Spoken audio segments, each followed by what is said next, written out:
Ce que je vous commande, c'est de vous aimer les uns les autres. Soyons clairs, depuis l'abolition du service militaire, c'est une phrase qui passe mal. Et même avant d'ailleurs. Comment est-ce qu'on peut commander à quelqu'un d'aimer? D'ailleurs, c'est souvent la réponse que me font certains parents lorsque je parle du catéchisme. Oui, non, mais on le laissera choisir plus tard. Bon, mettons les choses au clair. Le baptême, ce n'est pas une inscription à un parti politique, ou à un club, ou à je ne sais quoi. Non, le baptême, c'est une vie qu'on reçoit, la vie. Et donc après, on a toujours le choix de continuer à vivre ou de se suicider. On a toujours le choix de vivre en chrétien, on a toujours la liberté de vivre en chrétien ou pas.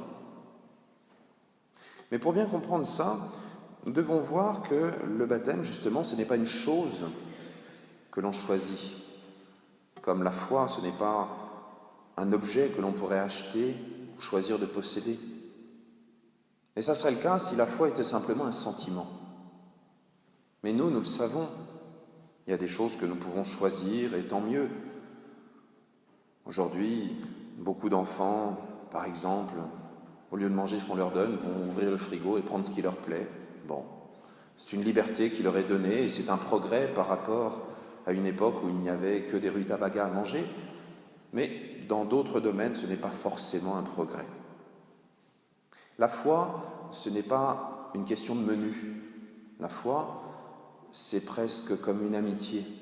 Et les amitiés, vous le savez, se choisissent, mais en même temps, elles sont une réponse à une amitié offerte.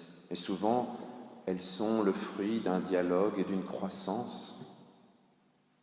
C'est d'ailleurs l'image que Dieu reprend lui-même très souvent dans la Bible, en comparant l'Église à l'épouse que le Christ est venu épouser et choisir. Vous avez plein de passages dans la Bible qui sont tout à fait charmants pour les amoureux en panne d'inspiration. Je vous conseille le Cantique des Cantiques. Très bien. Écrivez à votre petit ami « Tes cheveux sont comme un troupeau de chèvres qui descend des pentes du mont Galaad. » C'est mignon, je ne sais pas si elle goûtera l'humour, mais si elle goûte l'humour, c'est qu'elle a une bonne culture chrétienne. Embauchée. Plus que ça, certains mystiques vont au-delà du langage amoureux pour prendre le langage de la folie et comparent, alors il s'agit d'un pseudo-Macaire si vous voulez briller en société, ils comparent Dieu à un grand prince qui serait tombé amoureuse d'une pauvre petite jeune fille et qui lui offrirait toutes les richesses de sa maison. Et la jeune fille serait infidèle à cet amour donné. Et ce prince irait jusqu'à aller la chercher, offrir toutes ses richesses, et même accepter de mourir de la main des bandits auprès desquels elle s'est montrée infidèle. On va rester poli. Tout ça parce qu'il cherche l'amour de cette jeune fille.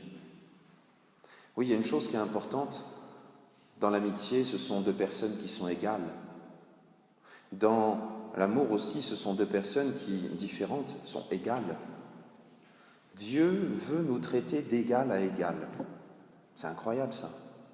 Nous, quelquefois, quand on pense à Dieu, on se dit « Oh, c'est l'espèce de grand truc là-haut et nous, on serait que des fourmis. Bon, je vis ma vie, il me laisse tranquille. » Non. Dieu est celui qui veut nous élever jusqu'à lui, qui fait que nous avons un prix infini. Vous savez, comme ces amoureux qui sont prêts à dépenser toute la fortune qu'ils n'ont pas pour couvrir leur amoureuse de fleurs. Eh bien, pour Dieu, c'est un peu la même chose. Ça peut paraître bizarre, mais il nous aime tellement que son amour nous élève jusqu'à lui, que son amour nous donne une valeur infinie. Et même s'il n'y avait qu'une seule personne sur la terre, eh bien, il donnerait sa vie, il viendrait mourir pour nous, il viendrait tout nous offrir. C'est ça le sens de ce qu'on a lu aussi dans l'Évangile, de ce qu'on a entendu. Ce n'est pas vous qui m'avez choisi, c'est moi qui vous ai choisi. Je vais retrouver la phrase exacte. Je vais vous la retrouver un moment. Ce n'est pas vous qui m'avez choisi, c'est moi qui vous ai choisi et établi afin que vous partiez, que vous donniez du fruit et que votre fruit demeure. Oui, Dieu nous a établis dans notre dignité, et cette dignité est une dignité nouvelle qui vient du grand prix que son amour nous donne. Alors, essayons de répondre à cet amour de Dieu. Pour y répondre, nous allons recevoir dans quelques jours l'Esprit Saint. C'est la fête de la Pentecôte. Nous l'avons reçu dans chaque sacrement que nous avons reçu, en particulier à la confirmation, pour ceux qui ont la chance d'être déjà confirmés. Les jeunes, l'inscription à l'aumônerie, c'est dans quelques années. Et cet Esprit Saint vient imprimer en nous, à nouveau, la ressemblance de Dieu. L'Esprit Saint, nous le recevons aussi dans la prière. Et cette prière est quelque chose d'important car nous nous laissons imprimer comme une plaque photographique en nous mettant sous le regard, sous le soleil de Dieu. Et c'est une chose belle et importante. Dans la prière, Dieu réalise la promesse que Jésus a faite. Je ne vous appelle plus serviteur parce que le serviteur ignore ce que fait son maître, mais vous, je vous appelle mes amis. Et dans la prière et dans la foi, Dieu nous donne de connaître sa volonté. Plus que cela, nous devons aller jusqu'à cette charité, ce véritable amour. Alors là, tout de suite, les objections. C'est bien de nous commander d'aimer, mais c'est pas facile, c'est vrai. Dieu, on a du mal à le voir, on a du mal à le reconnaître. C'est vrai, il est là dans les sacrements, mais avouez qu'il faut quand même un bel acte de foi pour dépasser l'apparence d'un petit morceau de pain et pour aller jusqu'au Christ qui est là, dans ce petit morceau de pain, dans cette apparence de pain. Mais cet amour, Dieu nous a donné une chose incroyable. Vous savez, quelquefois on pourrait être jaloux des prêtres parce qu'ils vont à l'autel, ils prennent un petit morceau de pain et puis ça devient le corps du Christ. C'est vrai. Mais comme baptisés, nous n'avons aucune raison d'être jaloux, puisque dans l'Évangile, Jésus nous dit « J'étais malade, j'étais en prison, vous m'avez visité. J'avais faim, vous m'avez donné à manger. J'avais soif, vous m'avez donné à boire. » C'est moi qui étais là, présent. Tous nous pouvons rendre présent Dieu dans celui que nous aimons, dans celui ou celle à qui nous rendons service.